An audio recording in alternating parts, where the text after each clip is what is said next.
అసలు ఇంతవరకు జగన్మోహన్ రెడ్డి గారు అడ్డమైన రీజన్లు పెట్టి తీసేసిన పెన్షన్లకి వాళ్ళకి ఎవరైతే బాధితులు ఉన్నారో వాళ్ళకి ఇంతవరకు ఒక పెన్షన్ కూడా ఇవ్వలేపాడు. కొత్త వాళ్ళకి ఇంతవరకు ఒక పెన్షన్ ఇవ్వాల. ఆ పాత వాళ్ళకి ఇచ్చుకుంటూ ఏదో దాన్ని గాలం గడుచుకుంటూ వెళ్తున్నాడు.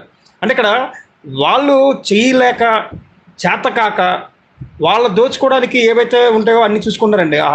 అందులో ఇప్పుడు జగన్మోహన్ రెడ్డి ఉన్నాడంటే వాళ్ళ బాబు పేరు చెప్పుకొని వచ్చాడు, 100 కోట్లు సంబంధించాడు. అలాగే ఇప్పుడు టీడీపీ ఏంటంటే నారా చంద్రబాబు నాయుడు కొడుకుని హైలైట్ లేపడానికి చెప్పి విపరీతంగా జాకిలు పెట్టి లేపడం ట్రై చేస్తున్నాడు. 100 కోట్ల రూపాయలు దినం చేస్తారు. నేను ఇప్పుడు ఒక అబ్జర్వ్ చేశానంటే మిగతా సామాజిక వర్గాలు ఎవరో కూడా నాకెందుకులే వాళ్ళ వెనమాల జెండా బట్టి మూసేస్తే మనం కూడా బతికేస్తామని ఆలోచన ఉండిపోయారండి. అది చాలా దౌర్భాగ్యమైన పరిస్థితి. ఎందుకంటే ఆర్థికంగా లేకపోయినా కూడా కూర్చొని నిలబడితేనే మనకి ఏదైనా సాధించుకోగలుగుతారండి, హక్కులు సాధించుకోవాలండి. ఎందుకంటే మన భారతదేశంలో న్యాయ వ్యవస్థ కూడా కరెక్ట్గా ఎవరికి కూడా న్యాయం జరుగుతుందని అయితే నేనైతే అనుకోవట్లేదు 100%. అది ఏదో ఒకటి తడప న్యాయం